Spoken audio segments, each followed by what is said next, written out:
Joy, I got mine that says, didn't have to happen to you for it to matter to you, which I thought was good for today.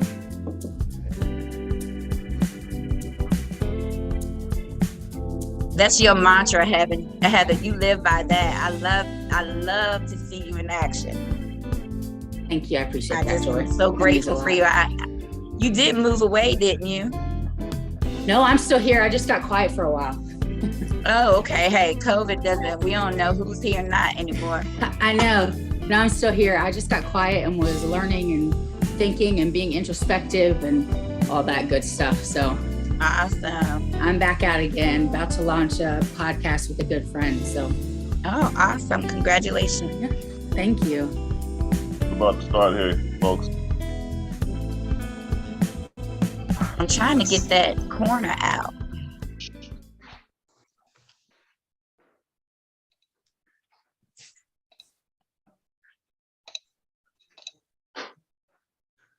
Hello, everyone. Hello, everyone. Thank you for joining us. It's 10 a.m. and we're about to begin our workshop, panel discussion on mental health and suicide awareness. Looking forward to a tremendous time today. We have a group of speakers, a group of panelists that are very experienced and very excited to have a discussion with all of us that attend today regarding an issue that's important to everybody.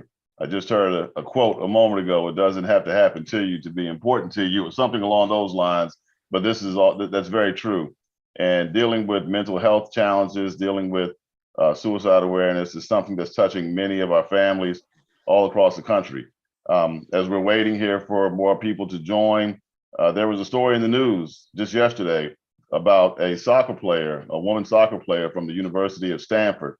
When she was a freshman, she had a goal that was big time in the tournament, and she received national acclaim for that. She was a team captain 4 years at Stanford University. She was about to graduate. Things were going great in her life. The world was her oyster. Great things were ahead of her, and she took her life.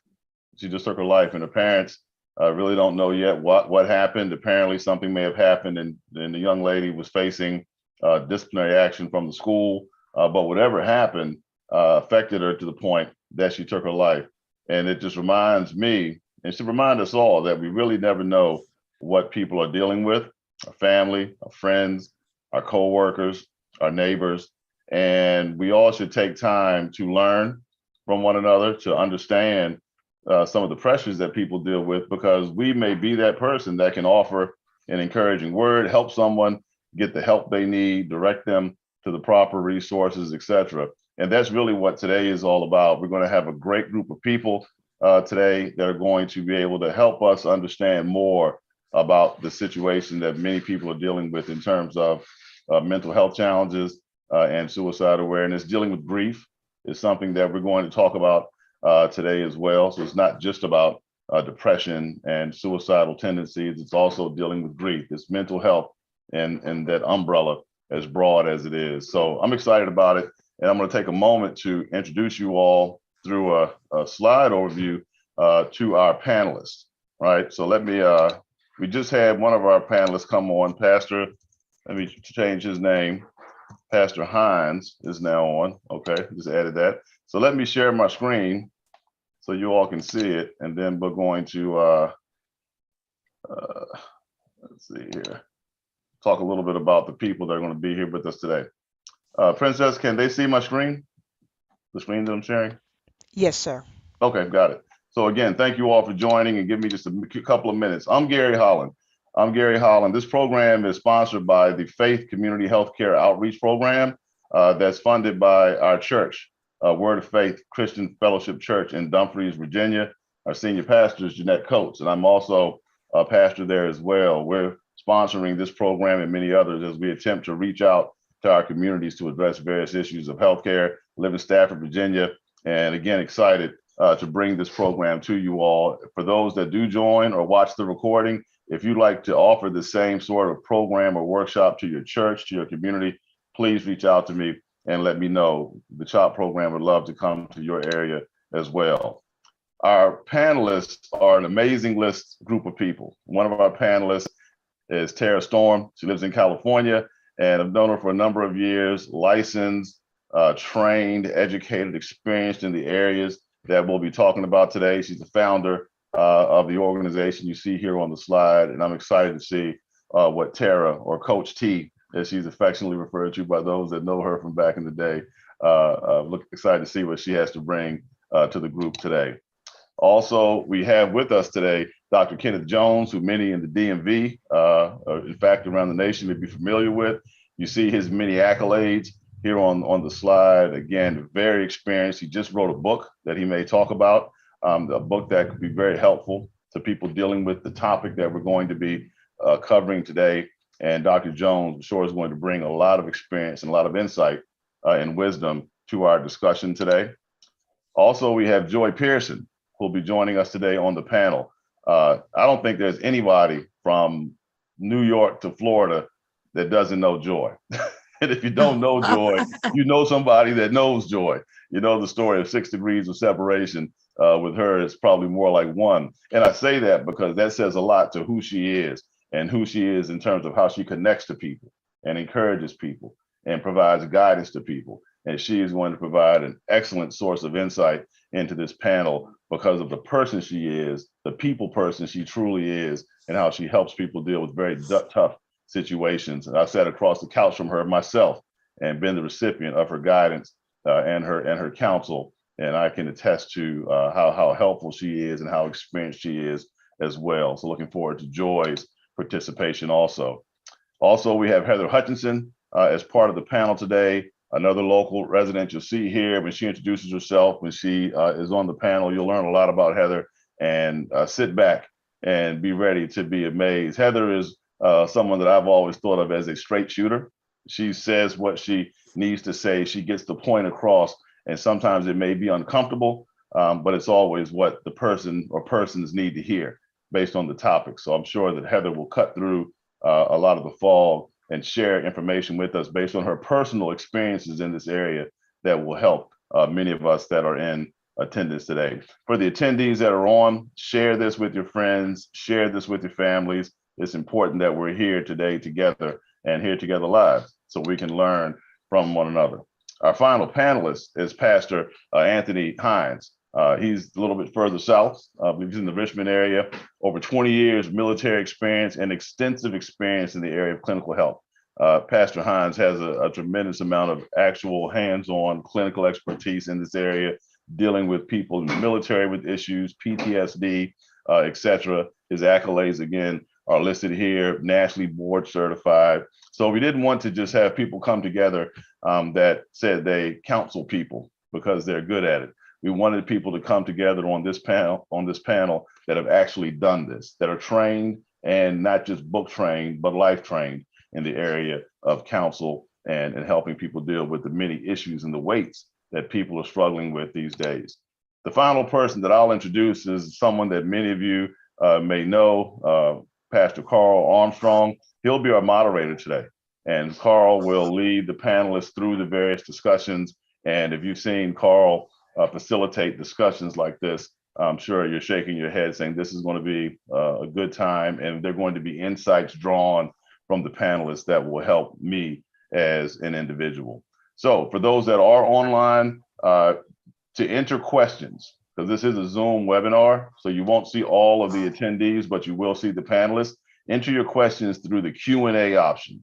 At the bottom of your screen, you'll see Q&A.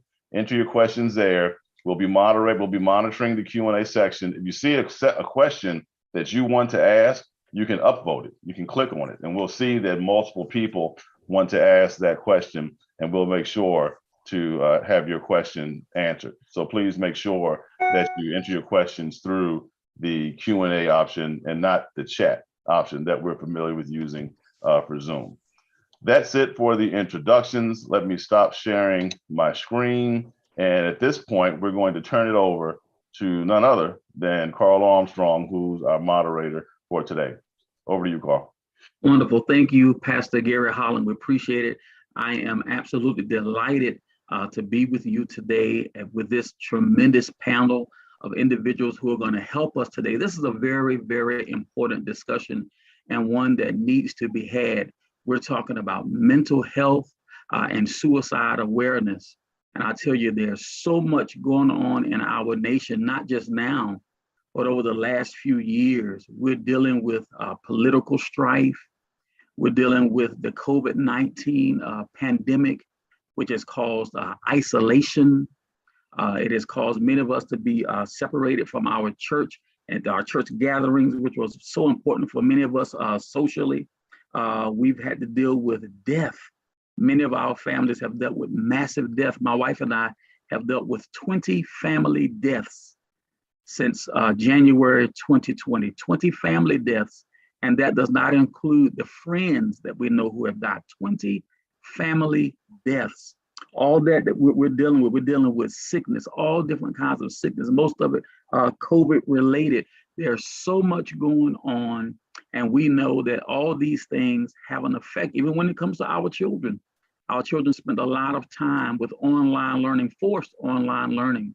And these are not just your students, your good students. These are the students that struggle, the students who have some real special needs. There has been a serious amount of pressure put on all of us from all sides, from what we're dealing with, especially here in our nation. So I'm so glad that we're having this conversation. The panel has been introduced to you, and I'm so glad. I want to start with this question. I want to start with the effects of COVID-19, the pandemic itself, the isolation that it caused, the amount of sickness and death that it caused. And I'm going to start with Dr. Jones. I'm going to direct this question to him first. For what you do as far as counseling, what have you noticed with people as far as mental health and suicide awareness? What have you noticed, Dr. Jones, that the pandemic itself has caused with mental health and suicide? Well, what we see in the statistics that the suicide rates especially among young people, has increased, during the time of the pandemic. And that's because, so many different factors, being at home, being, the idea of isolated, not be able to have that. I mean, just imagine if you're a junior in high school and, all your relationships, your sporting events and all the things that you enjoy to do, now that's taken away from you in a sense, or limited in a sense. And having that constricted type of lifestyle has led many people. When I talk to I have nieces and nephews, and some of them have caught COVID, and I've asked them, I said, what has been the biggest problem for you as you dealt with COVID? And they said, Uncle Ken, it's been isolation. The isolation is a major factor. We are created for relationship. And in an aspect of relationship, we need that relationship. And so having a lacking relationship has really been a great impact on the emotional and pretty much on the emotional aspect for our young people as well as their older people as well. So that's what that's what we're seeing. The statistics are showing that, and I'll leave it over to somebody else to add to that. I'm going to come to Thera next. I do want to remind the audience, you do have a Q&A tab. We're very interested to know your specific questions, because if you're here in our audience and you may be struggling with mental health, maybe you have some family members you may be struggling with grief, maybe you even have thoughts of suicide. We have some people here in our panel today that can give you direct help. So if you have a comment or a question, please put it in the Q&A and we'll do our best to get to it. Thera, I know that you specialize in grief counseling, and I'm imagining that since the pandemic, you've seen some different things. We want to hear about it. Absolutely. And unfortunately, I'm one of the people that my business is doing well, which is sad. That's really unfortunate. But I want to talk just a little bit about what Dr. Jones said. When we're isolated, we are alone with our own thoughts. And if our own thoughts aren't healthy, that's what we are being reinforced with unhealthy thoughts. So if I'm an adolescent and I'm thinking maybe I'm not pretty, or I don't belong, or I don't have worth, if I'm not getting external validation from my community group, when I'm alone and I'm isolated, I'm being validated by some scary thoughts. So does that make sense? So when that's why isolation is so scary. And so many of us, as you know, and when we're teenagers, we need external validation as adults too. But it's really important in development, in our adolescence. And so when we look at grief, and I just want to do a quick education on grief. Many people associate grief with death. Grief is conflicting feelings. It could be peace and confusion and anger and sadness all at the same time. It's a very normal and natural reaction to a loss of any kind. Okay, so when we lose routine, when we lose safety, when we lose our own confidence, when we lose traditions, when the word loss comes to mind, we're having a grief-worthy event and we're having normal, natural reactions. But if I said, hey, mom and dad, I'm grieving, I didn't get to go to school, we're told, you're a lucky American kid, you get to be at home on Zoom. And so we're invalidated for our grief. And then that brings on more isolation within ourselves. So absolutely, people who come in, pick up the phone because there's usually a death. And that's the reason they call. But once I start working with them, they realize this has been a snowball of grief. And there's so much unresolved grief under the surface. Thank you so much. I'm going to come to Joy next. Joy, you're in the people business. And so you see people from all walks of life who are dealing with many things. Of course, by the time they get to you, they're making a purchase in many ways. And of course, you're an author, so you write about things.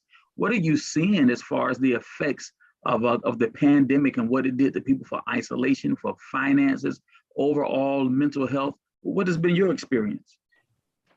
Well, first and foremost, the biggest thing that I've seen is the area of personal touch. It is amazing how much we have taken for granted just what a hug or, someone just coming up behind you and saying, I'm here for you. And for example, my brother, who was morbidly obese, he was a diabetic. And in 2021, his diabetes medication ended up giving him a hard time. And so therefore a doctor came into the house because with it being COVID, he would have had to been transported to a hospital in order for him to receive care. So they in turn came to the house, treated him, gave him a new medication, and then the medication did not go well, and he ended up going into a coma and passing in his home. He did not die of COVID, but had COVID not been in existence, he would have been able to get to the hospital. They were just afraid, if we get you there, you're morbidly obese, you get COVID, you're going to pass. He ended up passing anyway. But the thing with that is when we went to the service, no one could come, only a small amount of people. Everyone is scared to hold you and hug you. The grief of not being able to have a physical touch, a hug, or not being able to come. That's what we overcome by being with one another. So think of all of the people who had to grieve and and actually, what about those that could not even see their loved ones? Like the last time they saw them was going into a facility, not knowing if they were going to come out, and they didn't, or watching them on FaceTime without being able to physically hold them. That in itself was just unbearable. So for me, I think physical touch, seeing that play out, was a grief like we've never seen in our lives, in our lifetime. So that's what I would say would be the physical touch aspect of it. In terms of the finances, as Dr. T was saying, it really was, my business didn't really slow down that much from a financial standpoint. People were afraid to go into homes and things of that nature, but for the most part, there was no major breakdown from a financial aspect as far as business. Wonderful, thank you. Heather, now we know that you deal especially with special needs children. And I think I'm not an expert, but from what I have observed, it appears that that was kind of lost in the overall conversation. What about the special needs children? I can't speak like you can. That's why I'm going to ask you to speak to it.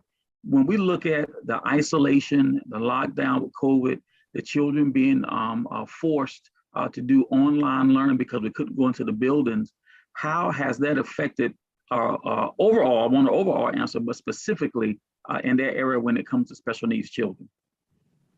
Yeah, that's been fascinating because on one hand, there's been some of the special needs kids who struggled with the intense anxiety of, being in classrooms with all the noise and lots of other people that did well at home, at least as far as academically speaking, right? They were able to address their schoolwork in a way that was more difficult for them in the classroom setting. But on the flip side of that, kids who are already designated as special needs, whether that was, needing a little help with special education or just a teacher who may recognize that there's support that needs to be had by this student that maybe isn't legalized on a document anywhere, but is actively working daily to pour into these children. That was lost. And I have people contact me privately who are at the crisis level with their children and at the point of having to go through acute hospitalization. And that number has risen exponentially. And, if you go on your Facebook page and are scrolling through all of your content, your contacts, you would be shocked at how many people had their children and teenagers hospitalized during COVID, as opposed to even pre-COVID. The beds are filled. People are having to send their kids away sometimes to other states in order to get them a free bed because it's just been, epidemic as far as the mental health piece. And I think part of that is because when you have kids who are already on the precipice of dealing with some mental health problems, and they don't have that continual infusion of a teacher who's checking in on them, or that distraction of being with their friend group, or being able to get that angst out because they're running on the soccer field, every day after school with practice, and all that's been removed from them. And like Thera said, they're at home with their own thoughts that are being reinforced just by the silence that's around them, or the silence that's being filled with the things that they're watching on social media to just continue to reinforce how they're feeling. It's just been hugely detrimental. So that loss of touch, that loss of just human connection, the loss of, I think there's some relief that happens for all of us, but for kids and adolescents who, they get on the bus, they get to school, and there's a familiar face that, gives them that moment of relief, and some kids are coming from homes where they don't have that with their parents, or even they have parents who love them dearly, but those parents are dealing with their own anxiety and then having to put themselves in, a side office and ignore what's going on with their kids. And we're all glued to trying to do our Zoom calls for our work and our school. And so there's been this just huge disconnect. And even as parents and adults, this is the first time that we've dealt with anything of this magnitude, and we're having to process it ourselves. We don't really know how to soothe our kids, and it's really easy to just brush it aside. And it's gonna be great. We should be thankful that we have our health. We should be grateful that I'm so grateful that I still have my job, and all those things are fantastic. But again, it invalidates, the very real anxiety that's happening. And if we can't identify and articulate why we have that anxiety, there's no way that we should be able to expect that our kids can do that. And just dismissing that anxiety, carte blanche, I think has been hugely detrimental, leaving our kids to struggle on their own. Thank you for that. Pastor Hines, I'm coming to you in just a moment. I just want to remind our audience that if you have a question, please make sure you utilize the Q&A tab. Please put your question there. We will do our best to answer your question. Also, if this panel is getting good to you, make sure you use your social media, whatever means you have at hand, to share that Zoom link so others can jump on and be enriched by this conversation. Now, Pastor Hines, I know that as a pastor, you do counseling with couples. You do a lot of marriage counseling. We do a lot of grief counseling. I can only imagine how many funerals you have either preached or attended during this time. In your counseling, not only as a man of the cloth, but in the other areas, what have you noticed the effects that COVID-19 and the isolation and all the things that come with it, what effect has it mainly had on the people that you're dealing with? I think you're still on mute, sir.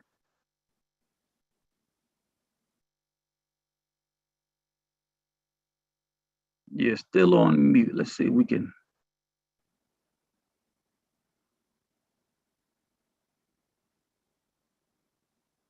Cute. All right. Yeah, I don't think you're on mute now.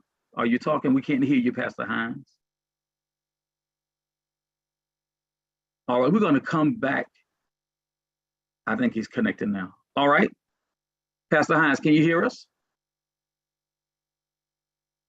All right, we can't hear you, sir. We're going to come back to you while you work your sound out. All right. Well, listen, I'm going to ask this question. We know about a young lady who has recently taken her own life here in Stafford. She was a soccer player. And from what I have read and understand, her family says that they did not notice any cry for help. They didn't notice anything that was outside of what we would call normal. That has to be tremendously unnerving to that family. You've already lost a family member, but of course you're going to start asking yourself, what in the world could we have seen? What in the world could we have done? Why didn't we see this? And Thera, I'm going to start with you with this. What is it that we're not seeing? What is it that we should see to be able to check on the people that we love? You know, many are not experts as you are, but for common folk who are just concerned about the health and welfare of their family members during this stress time, what should we be looking for as signs that they're struggling maybe with the thoughts of suicide or some other type of a serious mental health challenge? I think the word unnerving, terrifying. I mean, how terrifying to be a parent. And, you know, I was trained, I don't know if you guys were familiar, I was told if someone writes a note or they start giving their stuff away and they look depressed, that's how you can, that's a risk, that's an indication that they're suicide. Unfortunately, I've worked with active duty military in their, you know, their adolescence basically.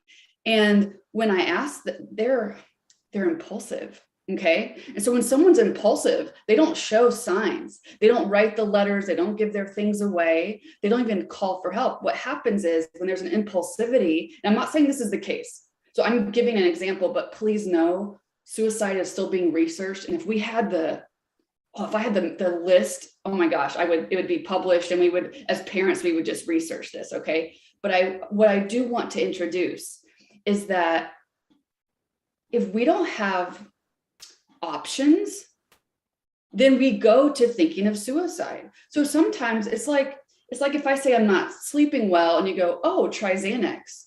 Well, let's stretch that out. What are some other things I might be able to do to sleep? There could be, even before melatonin, there could be, I don't know, listening to peaceful music, tea, you know, not playing on my phone. So what we want to do is recognize maybe the option of taking life is coming from a feeling of not belonging, of worthlessness, but if that's not being communicated or there's no steps in between that, it's just an unawareness of options, or it's an unawareness or an inability to communicate what we're feeling. So if I tell my mom, I think I told my mom once, I was like, it hurts to breathe because I was sick. She's like, well, stop breathing. You know, it was a joke, but we tend to say like, just think of the positive, like, and it's dismissed.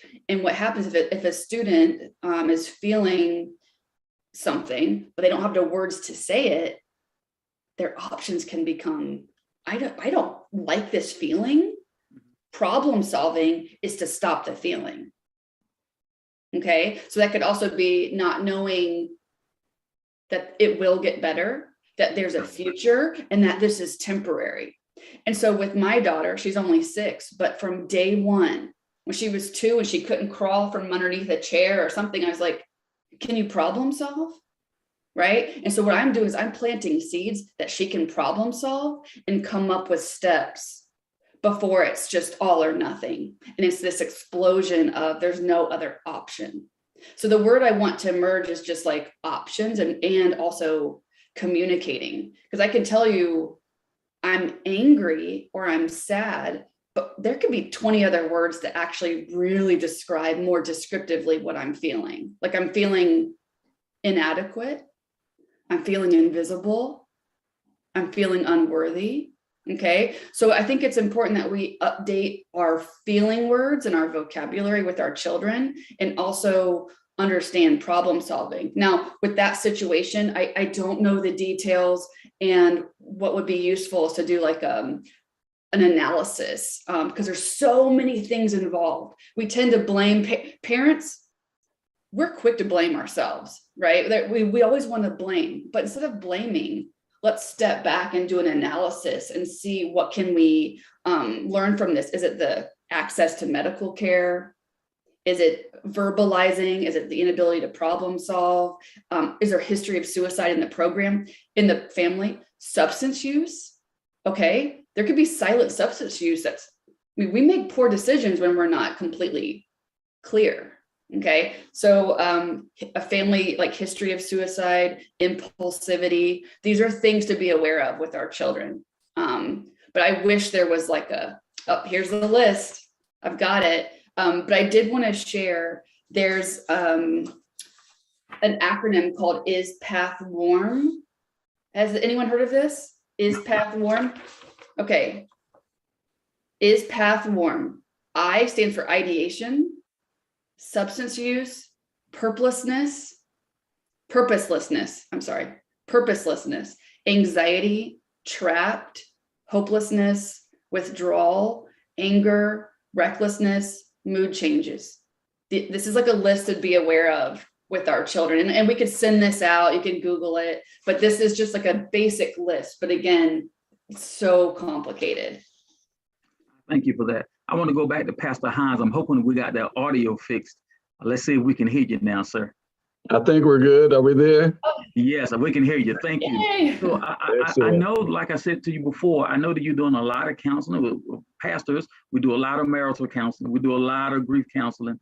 But I'm just imagining how many funerals have you had to preach through COVID? How many of your members have you had to counsel? And in your other line of business with counseling, what have you seen very common as far as what COVID-19 and this era that we're in, what has it produced as far as the people that you're seeing? Yeah, I appreciate that question. Thank you very much. One is I'm not in a senior pastor capacity anymore. I'm in executive pastor capacity. So I don't do a whole lot of funerals. However, I do a lot of counseling at the church and, of course, in my own private practice. What I have seen is that, it was very not alarming. I guess the word I would say was I wasn't prepared to for couples, right? Couples counseling has increased exponentially. And a lot of it was because couples were forced now to spend more time together in the home. Couples now, so they were forced to communicate more because they're in close quarters. They were also, and any, small issues that they had were exacerbated due to COVID, right? And a lot of uncertainty. Well, how long am I going to be at home? How long are you going to be at home, right? Is this going to affect our income? Are we going to lose our jobs, right? So anxiety kicked up, exponentially as well. So I saw more couples than I've seen, and in years of counseling, right? So that was the main thing. And then trying to, get them on track. And of course, if they had children, right? Now they're the teachers for it now, since they're teaching online. So they were stressed out from having to, spend as much time with their kids, trying to get them on track as well. So a lot of couples were stressed out. And so that was one thing. And the other was a lot of grief counseling, of course, as I think Dr. Storm was talking about or referenced, a lot of grief counseling, because there were a lot of cases that they weren't able to have any closure. And even my own brother-in-law, his mother was in the senior home and he couldn't go see her and she died there, and he couldn't even and that grief was this and it still is. It has a profound effect right now, even years into COVID. It's still having, people still haven't been able to close those doors. People still haven't been able to get that closure that they needed. And so that's what we're walking a lot of folks through right now. and how to close without being able to even make contact with the loved one that they lost. And so it's been challenging. It's been challenging. So I appreciate that question. Thank you. Now, we have the suicide awareness piece on the table, and I want to go wide open this conversation all the way up. And there are some other things that we're dealing with also. The political atmosphere in our nation has really become to the point where it has caused strife in families, right? We've all seen the news, and I'm not leaning one side or the other. I'm just talking about the pressure that has been put on people. The racial divide, because certain things happen, and many thought that racism was dead in America. Many of us knew it was not, but we can see very clearly that that's alive and well. Social media played a very important part in this area because it helped on one hand to keep us connected in a way, but on the other hand, it gave evil people and really disturbed people a voice to the rest of the world to spread ugliness and hatred and all other kinds of things. And so as we talk about the suicide piece, Dr. Jones, and also the mental health piece, I want to know if you can give us maybe some advice, because I'm sure the people who are listening are not only listening for information, but they want something that maybe can help them, some tools that we can use to deal with all of the craziness that we see. What are some tools that we can use along the lines of Dr. Storm we're talking about, noticing what's going on, dealing with what's going on, and when do we seek help? You know, I think a good thing is, as parents, especially as parents, we need to learn to talk to our children and have that conversation, with our children. We're seeing so much on the internet, so much on social media out there as well. And so the things of the world that you and I didn't see, well, I don't know, I mean, speak for myself, how old I am, and we didn't always see it much. And now it's just like a day-to-day thing. And when you have the average child spending 10 hours a day on social media, all of that is coming, through their mind. All of that is an aspect of, can also build hopelessness. I had a young lady who came and she was 15 years old, and she was in the ward at the hospital, and she had attempted suicide. And I asked her, why did you attempt suicide? She said, well, I came to see my friend who was 16 years old, and after talking with her, I cut my own wrist. And so, this whole aspect of, listening to that other person's story, and then all of a sudden now you're thinking, it's something, this is bad. And so one of the biggest things that we deal with sometimes is hopelessness. We'll watch it on our screen. Even now, we're seeing negative things about the church, to be honest with you. And so now you're losing faith. And especially African Americans, the church was a strong foundation where people had faith in. They can go see someone, they can go talk to someone. But now, that has been kind of somewhat marred, and people have made so many statements about the church, and people have lost confidence. It's just something about hopelessness, and it's hard to measure. And Dr. Stone has said something, what she was sharing earlier. And let me kind of just be transparent for a moment. I was 16 years old, and going on 17. I played 3 sports in high school, well-liked, academic, getting scholarship. But at night, I would go lay on the railroad track and hope the train would run over me. Always at the last minute, I would hear a voice say, "There's something better for you." And I would go home and sit in front of the TV with my family. Nobody knew, and nobody could understand. So sometimes it's hard to just say, what is that pinpoint thing? And the other problem is, even with COVID and the loss, life doesn't stop. Life still goes on. Heather, I have twin boys that are autistic. But at the time COVID hit, their mom passed away. So now I'm a single parent. I'm trying to educate 2, autistic children, in front of the TV. And I mean, life doesn't stop, unfortunately. I wish we could do that. So, but kind of get back what I'm saying, I think as the church, having some programs, or having outlets for our young people to come and talk. Parents, you're gonna have to make a decision about, talking to your child, seeing how they doing, before you bring them to a counselor like me to talk to them, and just having that open communication. And at least sometimes you may be you can't just say just go and do by your business. Maybe you can kind of challenge them. Why do you feel that way? Is it really happening? And I'm not trying to make every parent a counselor, but just, we need to have that type of discussion, because you never know, what is going on to the back. And to me, it was just a sense of hopelessness, growing up in rural South Louisiana. You're looking at your life. Is my life going to be this way, even though I'm doing all these things? But when I received a sense of hope, it really changed my perspective on life. And here I am now. So, Amen. Joy, I see you got your hand raised. Please go ahead.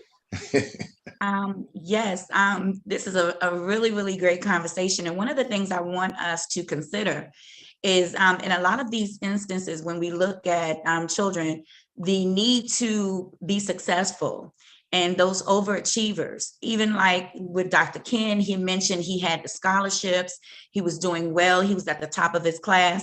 We talked about the soccer player who, she was doing so well. And again, like Mrs. C was saying, I don't want to assume a reason behind suicide, because you never really know. But when you have people who are overachievers and everything is going well for them, and then something happens, something sets them off, or they, again, we're talking about social media where everything is on display. And so you're constantly talking about how great this child is and all of the things that they're doing. So they have this level of, I need to be on this path. I need to, my daughter, for example, she's on a full ride scholarship to Bowie State University, and she didn't do well on a test. Valentine's Day, she called just screaming, just done with herself, because she recognizes what's set before her in terms of having to maintain this GPA. So she had a fit. You know what I did? The next day, I got in my car, I went to Bowie, and I said, listen, because she's like, I picked the wrong career, yet, so on and so forth. I said, is this what you want to do? And she said, yes. I said, let's just be clear. You're on a full ride scholarship, but if anything happens and we don't get this scholarship, something happens, we will finish what we started. Right. If you don't get all A's, if we end up losing the scholarship and we have to go to another school, you have to come in state, we will finish what we started if this is what you want to do. Taking that pressure off of her was a major relief, to where she was like, because now she knows, don't worry about trying to perform at the level that you may be accustomed to. No matter what, we're going to be okay, and we're going to make it work together. So I talked to her and I say, Micaiah, on a scale of 1 to 10, what is your happiness level? I ask her that consistently, because I want to know. I can't look at you. So I need to know, does mommy need to come there and do a wellness check? You're not answering my calls, so having that dialogue, letting them know we're going to make it regardless, whatever happens, and then constantly checking and saying, how are you feeling? How are things going? I think that that's very, very important. And someone mentioned that dialogue with the child and letting them know we're going to get through this no matter what. You don't have to have that pressure that you're putting on yourself. Thank you, Joy. That was right on time. We're going to go to the audience real quick. Tisha had a comment when Dr. Jones was talking. She said, hopelessness is a terrible feeling. You're right, Tisha. And Dr. Jones talked about that. There's a couple of questions. And Pastor Hines, I'm going to come to you with the question first, and then I want to hear from Heather. The first question comes from Adrian. She asked, sometimes a person doesn't know how they feel, nor can they express it. They just know it's not a normal feeling for them and don't know how to come out of it. Is that a form of depression or anxiety? I'm going to ask the question one more time for clarity. Sometimes a person doesn't know how they feel, nor can they express it.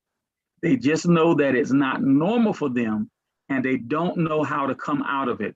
Is that a form of depression or anxiety? And we're going to start with you, Pastor Hines. That's a very good question. I think it could be either. And it just needs a little bit further investigation, by, asking a series of questions to kind of ascertain, I guess, if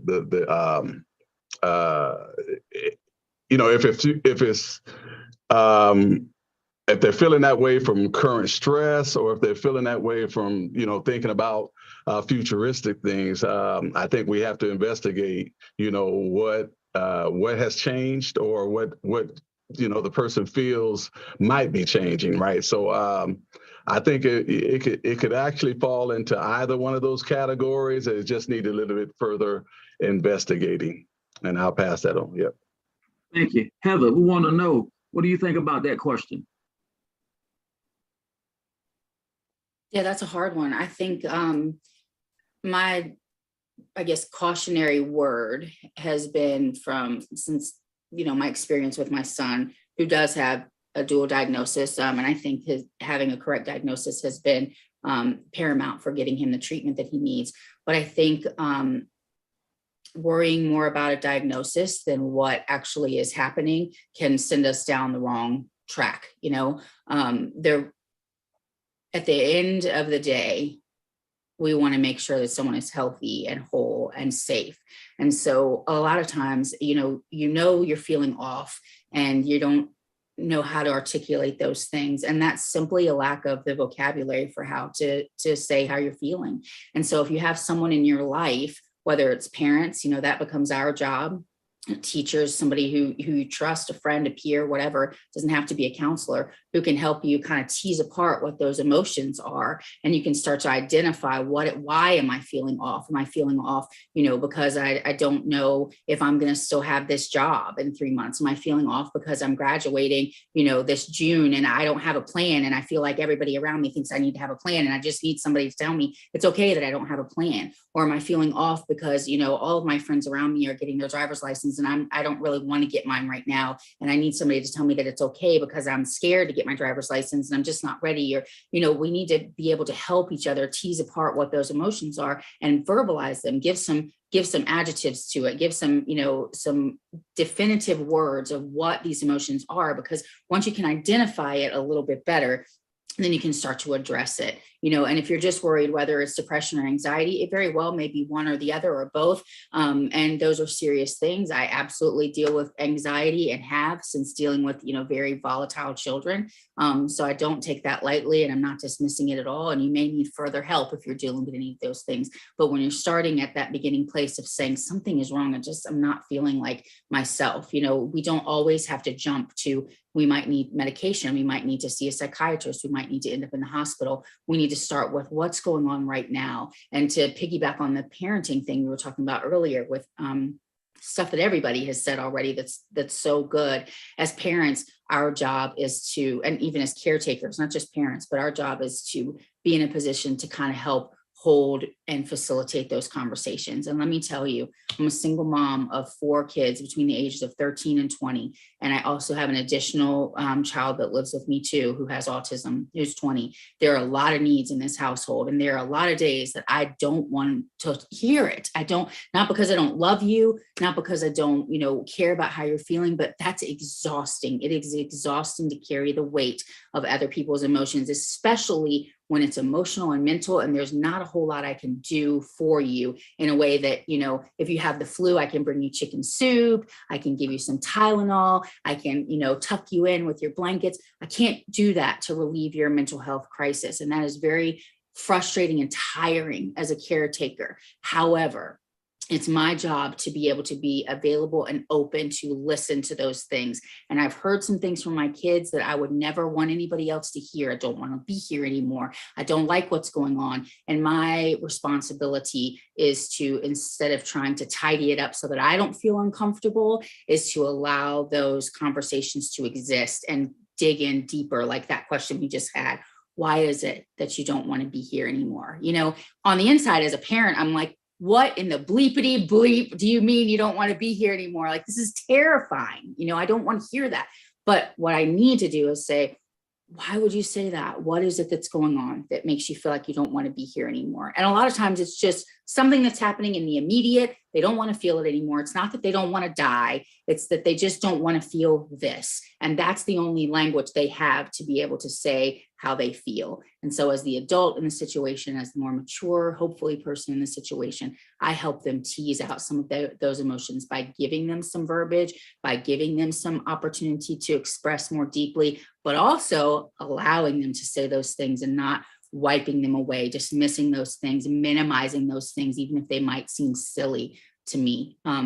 So that was a long answer to, is this depression or anxiety? But I think it goes deeper into, we have to start learning as adults, as adolescents, on our own, what are some of these emotional words that we can hold on to that allows us to shine a light on what's really happening in our lives beyond just the big buzzwords of depression and anxiety, which are hugely weighty words. Thank you, Heather. I really do appreciate that complete answer. I'm going to go back to the audience very quickly. Tisha has made the comment that children have to be reassured that the weight of the world doesn't fall on their shoulders. They have help. And thank you, Tisha. I think that all of us feel that way. There's another question. I'm going to direct this at Thera first. And Thera, please feel free to deal with this question and the first question that was asked, all of the panelists. The question comes from Jeanette. She wants to know, how do you begin to help someone suffering from grief and from death? Absolutely. So these are such good questions. I love how Heather explained that and gave detail, like tangible details. So to help someone, I want every parent, everyone on here to know the foundation of recovery from any type of pain and grief is honesty. We need to provide a safe place where people can be emotionally honest. And often we say the word vulnerability. Vulnerability means I'm exposed to emotional attack. I'm exposed to physical attack. So I don't want you to feel vulnerable when I communicate with you. I want to feel safe to be emotionally honest. And as parents, it's really hard to have a safe place and hear, like what Heather said, to hear, like, I don't want to be here. Our default is to make that feeling go away. But if someone is being emotionally honest and they get to expose themselves, we are a heart with ears. We don't talk, we don't have a mouth, we're this heart, and we have a safe place for them to share. And to help someone with grief, they may say, I have all these conflicting emotions, and we're that heart with ears where they have a safe place to be honest. And that's why I don't engage on social media, because I want to be curious. I want to reflect what you're hearing to make sure I'm really understanding you. And I can't do that with a magical sentence or something to type in, right? So we need to have a safe place. And, we're talking so much about emotional words.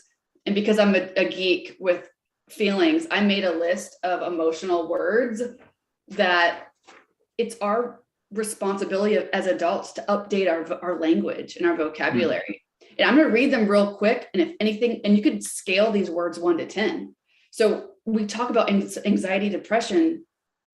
That could be, I can have symptoms of anxiety, depression because I have a headache, or I have a rock in my shoe, or I'm getting ready to go through puberty. Okay. So there's things can look like anxiety and depression when it can be biological or spiritual or cultural. Okay. So feeling worse, just real quick: abandoned, anxious, amused, apathetic, ashamed, confident, confused, despair, disappointed, devastated, distant, eager, embarrassed, empty, enraged, overwhelmed, peaceful, powerful, powerless, rejected, remorseful, resentful, sensitive, scared, skeptical, suspicious, vulnerable, yearning, worried, frightened.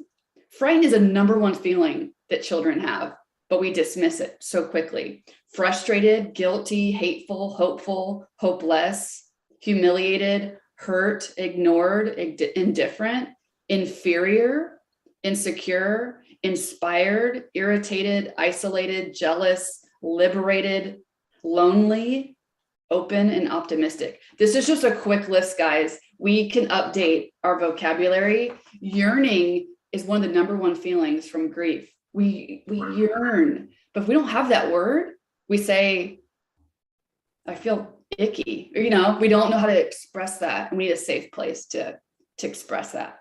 So sorry to go. I just think that's so important that we update our vocabulary. Wonderful. And listen, we're getting a lot of audience participation. There are a couple of questions I'm going to ask. This one first, I'm going to direct it at Joy. We'll start there and we'll see where the conversation goes. This question came from Facebook. It is, where is the line drawn between pray about it with let me help you get some professional help? When you know a person is struggling with depression, grief, etc. In other words, that's a common catchphrase in the church, let's pray about it. But there are times when we hear something and listen, we'll start with prayer, but I really do need to help you with someone with expertise in this. Joe, I want to know what you think about that. I think that, and there are two communities in particular that, well, being an African American, I can speak on that level, but I think that there are two areas that we really just kind of dismiss the need for some professional help, and that's in the African American community, and then also within the church. Yes, we understand that, that we can do prayer, we can do fasting on all of those things, but at the same token, there comes a point where we have to recognize, listen, we need some additional resources, and we need to, in addition to prayer, in addition to, the fasting and all of those other things, we need to seek some professional counsel, whether it be a Christian counselor, like as we have on here, that could be a good resource, but we have to not make it a bad thing to have a coach or a therapist or someone that can help unpack all of the things that we are going through, because at the end of the day, whether we're in church or, in a professional setting, we have all had experiences down from our childhood that we have now carried into the church, and hurt people, and it doesn't matter where you are. So I do believe that a lot of people are going through things because they are afraid, and they have this belief that if I'm seeking professional help, I'm not trusting in God. And that could be that's God brings professionals, doctors, in our lives so that we can, seek them for matters that are outside of our control. He's using them as tools to help us unpack these things. Because, at the end of the day, I have come to realize, as I am learning about myself and about so many other things, that there's a lot of stuff I need to unlearn, right? We're some crazy people. And I hate to say it in that way because we're talking about mental health. So let me rephrase that. We have, we as adults, we've had some challenges, throughout our lives that have really played a role in who we are as adults, that we may need some help to unpack those things. So again, I refrain from saying what I said initially, but we have some things that need to be unpacked. So definitely we should consider, seeking professional help on some of the areas that we have struggles with. Thank you so much. Listen, I applaud the audience. The audience is throwing some questions at us, more than I thought we would get. So Dr. Jones, I'm going to direct this one at you. The person asked, what do I do when I feel more comfortable with talking with a Black therapist and cannot find one in my area? You're on mute, sir.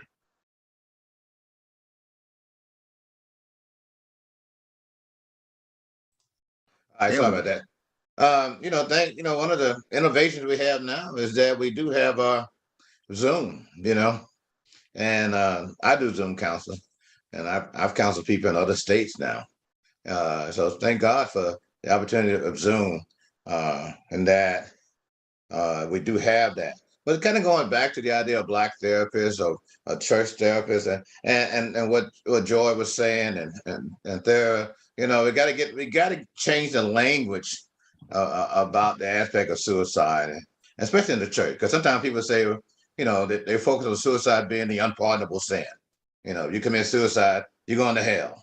So who wants to, who's going to bring that up? To anybody if you say that.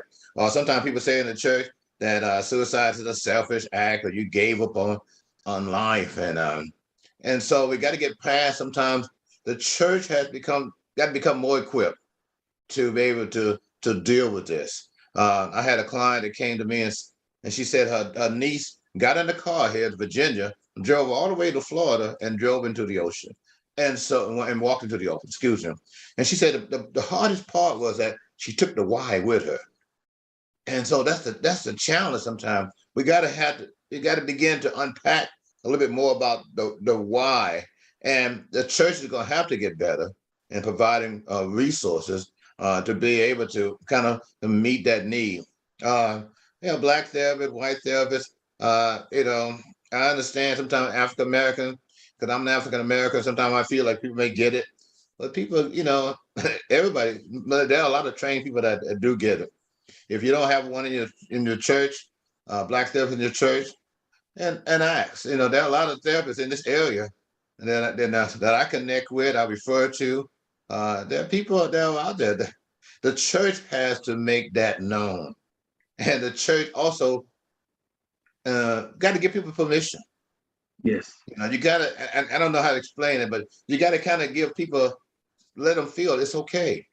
The Bible talks about the total being, spirit, soul, and body. And like I said earlier, what affects you spiritually can affect you emotionally. What affects you emotionally can affect you physically. All these challenges.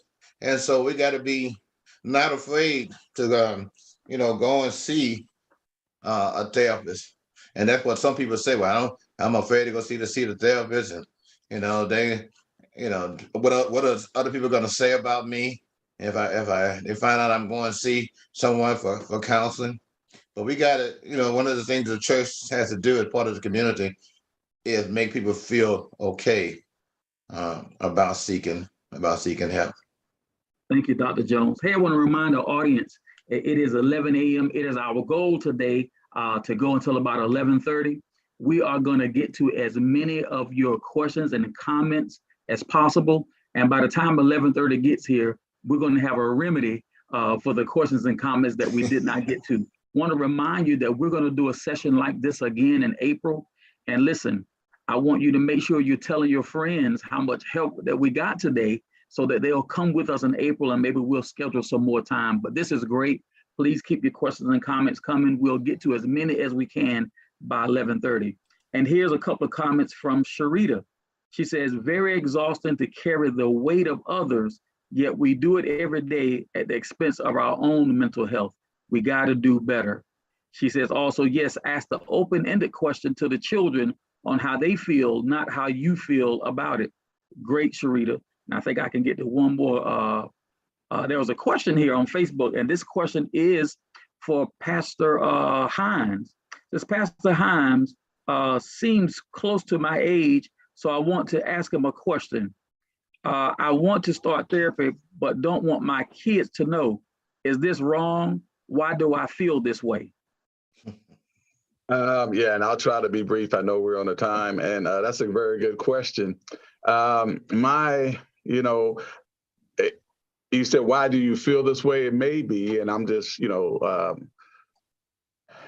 kind of trying to offer some. It could be that there's a negative connotation at times, or a negative stigma attached to counseling, right? And therapy and getting a shrink, if you will. And sometimes, when I grew up, and since we're the same age, you may have had the same idea. My father would tell me, and my parents, nothing goes outside this house, so whatever we talk about this house stays in the house.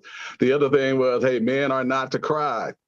We were to be strong and that kind of thing. So that's the type of education that I got growing up. And so a lot of times we feel that if we get to the point to where we have to go outside the home, then then there's some shame attached to that, or there's a negative connotation, or people may think I'm crazy, right? So I don't even want to tell my kids. And I think that's why we're in this situation, especially in the African American community now, is because we kept a lot of things inside, and we know what happens when that happens. We blow up. At one point in time, we have an explosion, or implosion, and so we have to try to prevent that, right? And I tell a lot of people, even if you don't feel that anything is wrong. I'm a counselor and I still have a counselor. As long as I've been in the counseling business, right, I have a counselor, right? And I want to make sure that I keep my mental health, where it needs to be. And so I think it's important to know and to share with your kids, right? This does not make you crazy by going to see a therapist, right? It preserves you, right? And once the mind goes, everything goes, right? And so it's important. I know we got we have lawyers, we have CPAs, we have pastors, we have everybody, to try to help in those particular areas of our life. But most people don't have anybody looking after their mental health. And that's important, right? It should be part of that whole committee that you have, looking at your finances, looking at your spiritual life, looking at your legal life. You should have somebody that's looking out for your mental life as well. And so that's why I think you need to share with your kids, right? So they won't, perpetuate this stigma that's attached to that. So I think that's very important. Thank you. Appreciate that, Pastor. Here's one I'm going to direct at you, Thera. The question from the audience is, with technology and lots of therapists aren't meeting face-to-face anymore, I feel like I'm not getting the help I need as before COVID. What can I do? So just logistically, there's psychologytoday.com, and you could go there and type in your zip code and you could find therapists who provide virtual, and I want to celebrate that you're out there, you're resilient, and you're looking for help. That's, first of all, give yourself a pat on the back and know that, don't lose the fight. It could get really frustrating when you call and they're like, I'm not accepting new patients, that could get very frustrating. Okay. But keep up the fight. Know that there are resources out there. There are platforms emerging like BetterHelp. I can't rattle them all off, but there's online virtual therapeutic practices that will I don't want to do it, but there'll be therapists that will text with adolescents. I mean, there's platforms out there that exist. So that's one thing. Another thing, as parents, while we're waiting on that gap to get a therapist, what we could do is ask ourselves, what are my warning signs? How do I know I'm off? And then what are things I could do on my own before engaging with a therapist? Like go on a walk.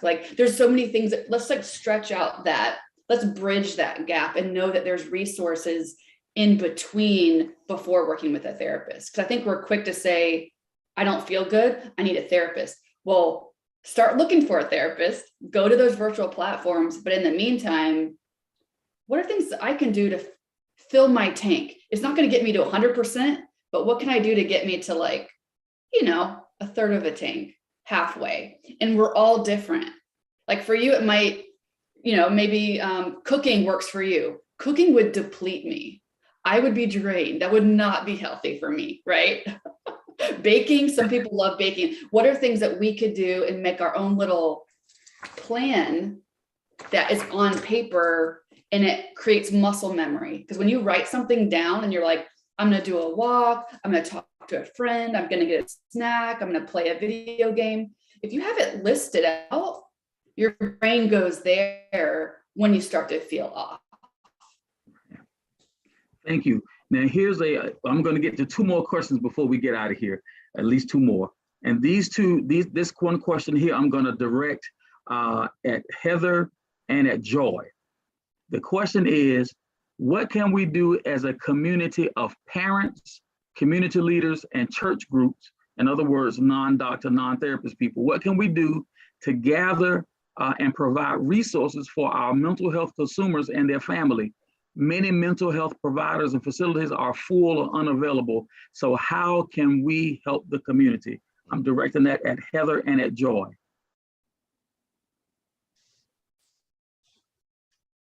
Ooh, I wish we could talk an hour about that. Send me an email. We can work together. There's so many levels, and starting at the most critical one of the things that I wish existed is in the emergency room. I wish that there was, somebody there kind of as a patient advocate, because one of the most difficult things when you take someone in for an evaluation and a potential hospitalization is the anxiety of waiting and not knowing what's to come just in the emergency room setting alone. That can be incredibly anxiety inducing. I know, just as my own thing, it hasn't happened yet because I just hadn't had the funding at this point. Mary Washington Healthcare here has said that I can do whatever I want. And what I wanted to do was to put some brochures in the emergency room that every mental health patient who's showing up at the emergency room could pick up and know these are the steps that are going to happen, from triage to registration to the doctors you're going to see, knowing you're going to be asked 50 million times, are you suicidal? Do you have a plan? And how triggering that is. So I could talk on that for a long time and get really passionate, but I would love for community members, to potentially volunteer to be inside of those emergency rooms, to be a friendly face and to calm people down while they're waiting for the help that they need, because sometimes you can be in the emergency room waiting for up to 2 full days before you see a doctor. And that's just where we're at right now. And it's not a cool thing. The other piece is, when it comes to churches or community groups, I think having opportunities like this to even have this question and answer back and forth, to be able to discuss what's going on, I think that's really powerful. I would love to see, some workshops happening inside of the schools so that parents can attend, whether online or, in person, to again have these questions and answers. I think teachers sometimes are overwhelmed because they can identify some of these mental health struggles that are happening, but trying to verbalize that to the parents, there's sometimes a disconnect there. Parents can be afraid that, authorities are going to get involved. So having, some sort of advocate on the inside of the school that's not a professional, but that you feel like is working in your favor. I have a million ideas and would love to take off with that in this community. So feel free to bombard me and we can brainstorm this together, because I think people are starting to recognize that you don't have to have letters behind your name. And I actually made the very intentional choice not to further education as a licensed counselor, because I want to be to have the freedom to say what I want to say, do what I want to do, and be kind of a bridge between the clinicians and the families. So I will calm myself and let somebody else respond, but that makes me very excited. And I would love to hear from you guys about that and get us started. Thank you, Heather. Appreciate that. Joy. I would say bringing awareness is the number one thing, and again normalizing the fact that that these kind of discussions are necessary. And there's a group of people like we were talking about Pastor Hines and Dr. Kenneth Jones and all of you, that therapists have therapists. That's important because when you're constantly getting poured into, giving out, you need to be poured into as well. And let's not forget pastors. Right now, that's a major thing, and they're constantly pouring out to people, and they're, so there's a lot going on right now where pastors are having many issues. So having these panels in churches, these discussions on social media where anyone can come on and take a look at them, I think is extremely important, because so many people don't want to necessarily go to a facility. But if you can, in your privacy, come on a Zoom and look at different discussions and not have that, and get your questions answered and not feel like, you're being judged. And then also some may not have the insurance capabilities. And so having it in church and also having it on Zoom will take away that fact where they're getting some level of counseling and not having to pay for it. YouTube, those things are important. So, those are good resources. So the biggest thing too is, like I said, awareness, and just allowing it to be something where it's okay to have these discussions in church and within the community. And if I may, very quickly, I want to discuss something. Heather kind of touched on it as well. I have 2 friends who have children who have mental illnesses.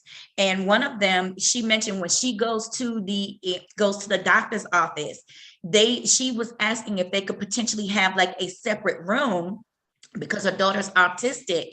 And she's not getting the proper care because she's just going all off in the waiting area, and everybody's looking at her like she's committing a crime. But she's 20 something. She wears a size 18 in adults, but she has the mind of a 2-year-old. And the care that they're not giving them is so disheartening, because she has an issue and everyone's looking like it's her fault. Then on the other spectrum, you have these children who have these mental conditions who are constantly in and out of the jail system because they are not being properly medicated, properly treated for. And so you're consistently, it's almost like the prison to pipeline. It's like the mental health to prison system where these kids are not being properly treated on a mental health perspective. And then you're giving them all of these, they're constantly getting charges, and being jailed because they have mental conditions. So I think that we need to have a discussion. How are we going to help to deal with these children or these young adults that we're consistently not dealing with the core of the issue, but we're consistently trying to take them in the hospital and in jail? We're not doing something correctly. And so whether we do that from the church or whether we do that from the community, something needs to be done. And until we as a group of people, right, because we the people are the ones that make legislature, until we see that it's a problem and we demand that they take action, then this is going to be a consistent issue. So that's how I feel about it. Thank you. Thank you, Floyd. I really appreciate it. That's good stuff. This is the last question I'm going to ask. I'm going to direct it at Dr. Jones first, and then Pastor Hines, and then we're going to begin to wrap up. The question comes from Diana. She says, we have experienced suicide in our family. We were informed that all suicides are planned. Do the panelists agree with that information? Well, like I said earlier, no suicide plan. Sometimes they're very, I think Thera said that, it's impulsive sometimes. You just have a moment, and I share from my testimony. I wasn't there planning it, I just happened to one day say, okay, I'm stressed. Let me walk up here to this train track. Let me lay myself out, and a lot of times when I talk to individuals that attempt suicide, they don't plan it. Many times it's just impulsive. At a moment in time, they become so overwhelmed with what they're dealing with, those emotions that Thera talks about, that it can just be quick and fast. It's not always planned. So I'll turn it over to Pastor Hines to finish out. Yeah, and I totally agree with what you're saying there, because I remember back in '95 when I was at a point. I was so overwhelmed, and it came on me all of a sudden, right? And I was so close. I get emotional thinking about it, but I was so close. And, I just heard a voice, at that time, and I had the television on, and the only reason I came out of that moment, it was because I followed, what the Lord had. He told me, just look at the television screen, and it was an old commercial when either Stevie Wonder or the other, one of the blind guys says, "You got the right one, baby," and I was really, questioning my relationship with God and my, what was going on with my family and everything. But I just heard those words, "You got the right one, baby," which I, attributed to God is the right one, right? So you need to just grab hold to him. And so that's what I did. So I was that close. At the moment. So I wasn't planning anything. So I totally disagree with, the suicides. All suicides are planned out. Yeah. All right. We're going to begin to wrap up with this question. So we're going to go in this order: Thera, Joy, Pastor Hines, Heather, Dr. Jones. I want you to do your best to answer the question and give your final remarks. It comes from Adrian. How do you start the process of forgiveness? I'm holding on to things that people have done to me because I feel they should have expressed they were sorry by now, but they are just going on about life as if they didn't cause me damage. The feelings I kept bottled up inside is causing me stress, panic attacks, and I hate it. So the question here is, how do you start the process of forgiveness? And I'm going to start with you, Thera. If you could answer that and then wrap up with your final comments. Okay, beautiful question. We struggle with forgiveness, and when we do not forgive, that's like drinking poison and hoping that it hurts the other person. It's just hurting us. Like you said, they're going on with their life. Forgiveness doesn't condone what they did. It doesn't mean that it's okay. It means that we're taking the power back and we're saying, I'm choosing not to let your actions affect my life and my love for myself and the love that I'm going to give my community and my family. Okay. And just to let you know, there are research studies that show when we go through forgiveness work, our endurance increases, our vertical jump increases. We are physically lighter to be better athletes. Okay. So I'm just going to plant that seed. Forgiveness is powerful. It works. It's the life force to living a beautiful life. And just don't drink that poison. It's hurting. It's only hurting you. Thank you. Joy? I agree with what Ms. Thera said. That forgiveness, what I have found is that it definitely tears you apart. The emotional constant, just because you, in my mind, most of the people that we have issues with, the reason why they've not said I'm sorry is because in their mind, they either don't care, they won't receive it. It's gaslighting, where they have, or narcissism, where they are thinking that they're in the right and that they've done nothing wrong. So it's us. They're going on living their lives. Oftentimes people who we're waiting for forgiveness from, they're living their lives, enjoying everything, and we're the ones that are suffering. So it's really like she said, it's really just to release the pressure from us so that we can go on and live our lives and say, okay, listen, you've done what you've done, but so that I can move on, I'm going to forgive you so that I can heal, so that I can be healthy. But the other piece to that is, once we have forgiven, then we still have to rest in the emotions that are attached to those things that were done that we fail to unpack. Like, I forgave my father for the mental, physical, and emotional abuse that I dealt with as a child, but then I forgot about the rejection and abandonment and isolation and resentment, all of those things. I thought I had forgiven him, but all of those other mental things that I have had to unpack, I failed to do that. And so now as an adult, I'm resting with those situations and saying, oh, listen, this is why I do what I do. This is why I feel like I need to be validated all the time, because my father didn't validate me. Maybe this is why I'm in sales, because I constantly get that, that emotion. And so again, beginning to deal with not just the forgiveness piece of it, but also coming back to the core of who you are and why you do what you do, so that you can walk in not feeling as a 50-year-old that you need to be validated over anything, and doing what you do because it's at the core of who you are. So I think that that's important. And in terms of the panel closing, I am so grateful and honored that you guys saw fit, from little old me, a little girl from Danville, Virginia, to be on the panel with such amazing people. I'm looking forward to further discussing different things and just learning from so many of you all. So thank you all so much. Pastor Hines. Yes, I appreciated everything that I just heard. Especially, I like that illustration about drinking poison and expecting it to hurt the other person. Right? That's pretty clear there. So I appreciate that. Also, I want to say that forgiveness, and I think it's been said, is not for the other person necessarily, but it's for you. It's breaking the power that the offender has over you, right? And it allows you to be clear and clean and collective over time, and your life can go on and be successful. And also, I just wanted to state that, forgiveness, it is an act, but it's also something that you have to remember, right? Some people say, well, I'm going to forgive, but I'm not going to forget. And this is what I tell them, as often as you forgive, Jesus gave us that illustration, 70 times 7. How often should we forgive? 7? So he set that principle. He wanted us to stay clear, right? He wanted us to stay, in a position to where we can excel and exceed, and we won't be stymied, or we won't be stuck at a particular place in life. So he told us, this is how often you should forgive.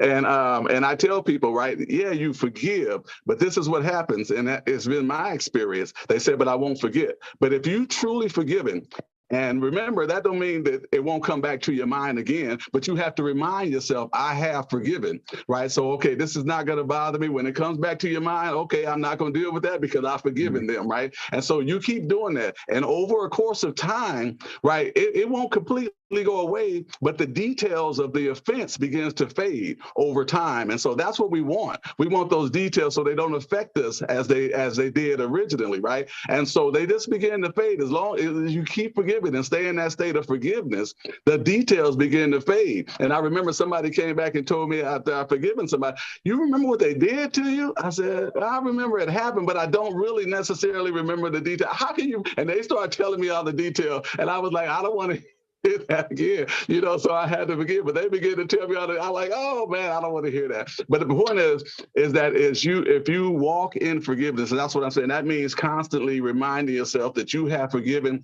that offender. And you walk in that, the details begin to fade after a time. It doesn't hurt as much anymore, and you're able to continue with your life.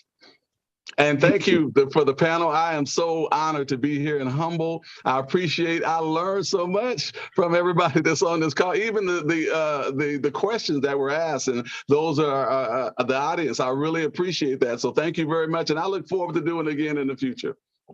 Thank you, Pastor Hines. Heather. Yeah, that's a great question. I think a lot of people ask this question on a regular basis. And so I was married to someone. Ended up being a disaster, and a lot of horrible things were done to me, right? And the way I started working myself out and into that forgiveness space was simply stubbornness and kind of an attitude problem. You start where you need to start, right? Start where you need to start.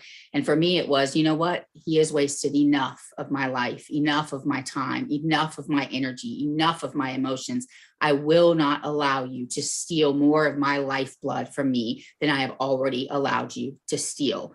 And that was the first step for me to get to that place. Now, this year will be 10 years since he and I have split, and it took several years for me to get to the place where I had neutral emotions, but it does come, and it came because I was able to first forgive, then eventually, believe it or not, came empathy, because the reason I was treated the way that I was is because he is incredibly broken, and his life it's not a mess, but it's not fulfilling in the way that mine is. So that's the first step. The second thing I would love to say to you is, when you're in a place where you're repeatedly being offended against or harmed or hurt, we develop, it's really complicated sometimes, but often some codependency brain and some things that start happening there, which means that often we start to internalize and believe that we are either worthy of those offenses or that we have somehow caused those offenses to happen to us.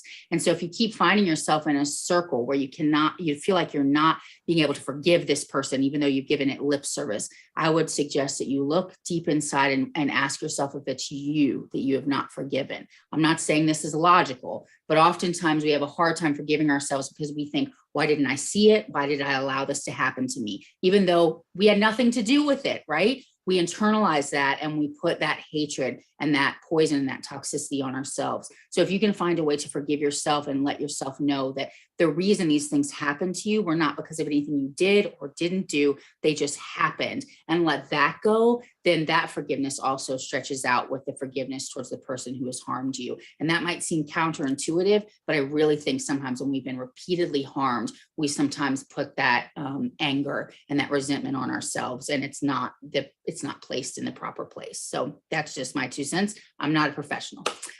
Thank you guys for letting me be here. This is something that means a lot to me. I think families struggle in silence a lot. And so my goal in life is to help to be a face and a voice and an advocate so that we can normalize something that already is normal. It's happening in the majority of families at some level of mental health, not health, some mental unwellness, I don't know, some struggle at some level at some time in our lives. And so to be able to talk about it, to normalize it, to talk about how do we deal with this, how do we mitigate this, how do we love one another better, how do we make resources available, this is amazing. So I can't wait to do it again, and I hope to hear from a lot of you. Thank you so much, Heather. Dr. Jones. Just like Cheryl said, that grief and forgiveness actually is the pathway to healing. That's why we find our healing. A lot of people, don't want to deal with grief, but grief is the way we heal ourselves. And forgiveness is the way that we heal ourselves too, as well.